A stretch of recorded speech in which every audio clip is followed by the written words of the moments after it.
divided. Oh. We did we did 5 missions with the help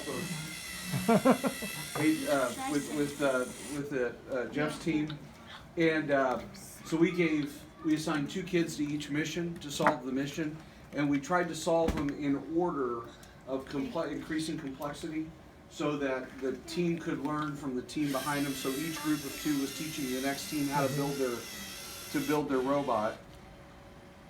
There we go. Okay, that's the launch point. Nice. Okay, Nice. all right, That's it. all right. That's the launch point. We can So, show it. the other thing I'll tell you is we started really late. We only met one night a week, and so time was a big issue for us.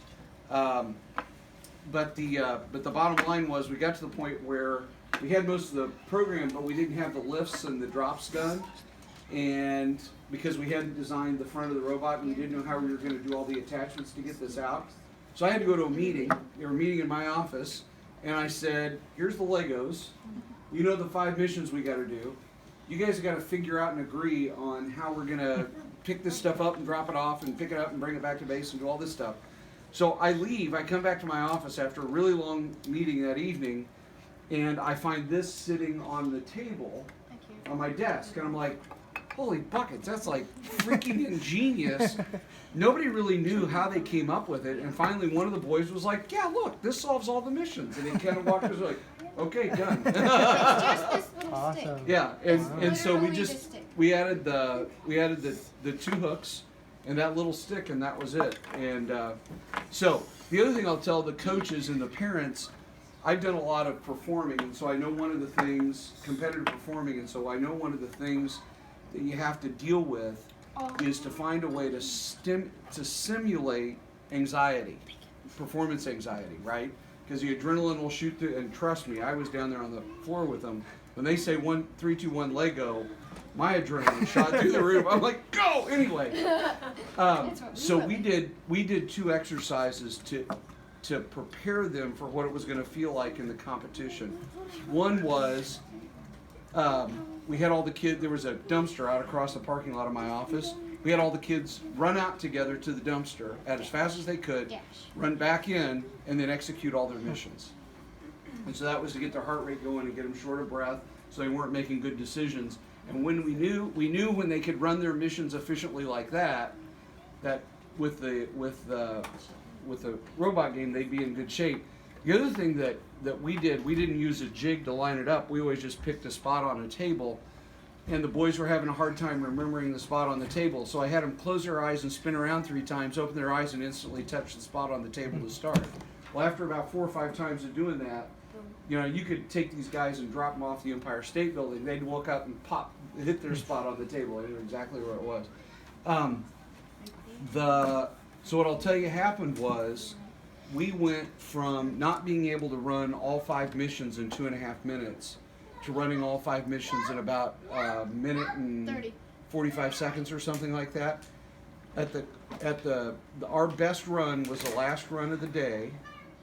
3 of the missions didn't work right, and they had enough time, and they were able to problem solve on the fly, that they got the 2 of the 3 missions fixed. That's Awesome. The only thing we missed from a perfect run was the tripod was a stinking 1/8 of an inch out of the circle. It was like Yeah.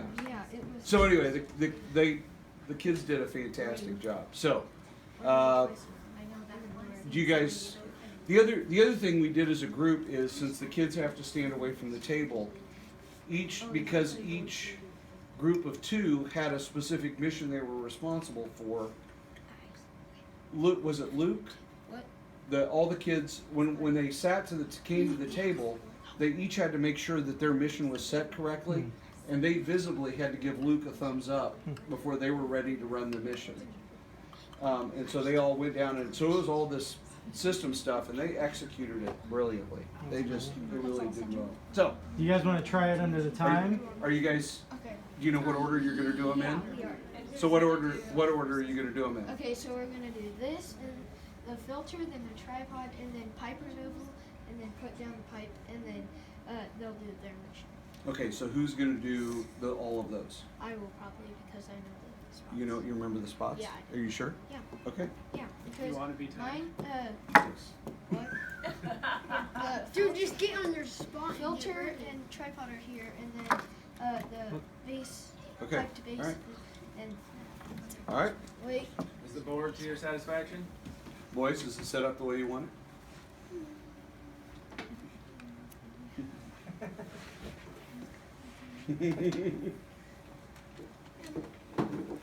Teams ready? 3, 2, 1, Lego.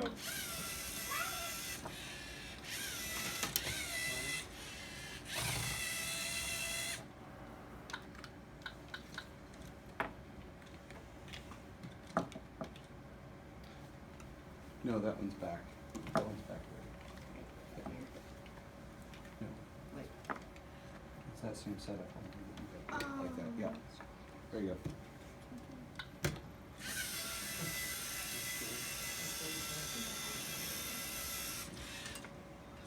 Wow.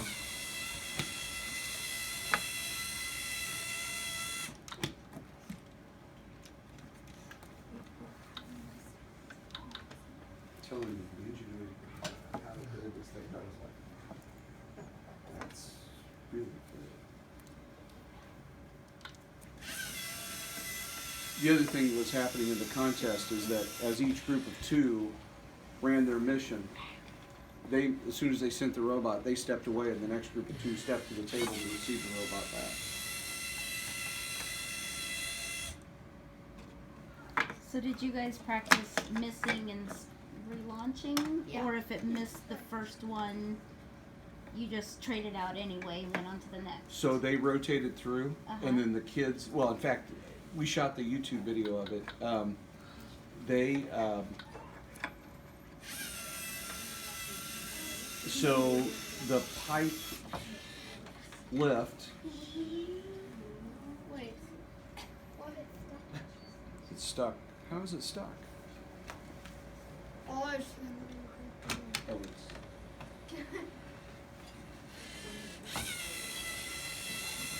Shoddy board construction. Mm-hmm. Wait, that's theirs. I know. That's theirs.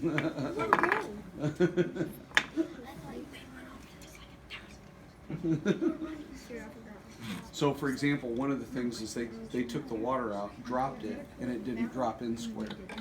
So that actually happened on our board, and what they figured out is they could stick another water on it, Oh. send it out, smack it, it would go down in, and so it would count.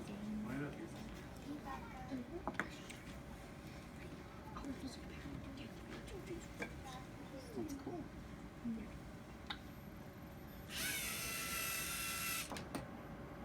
Know that. Slam it down. This is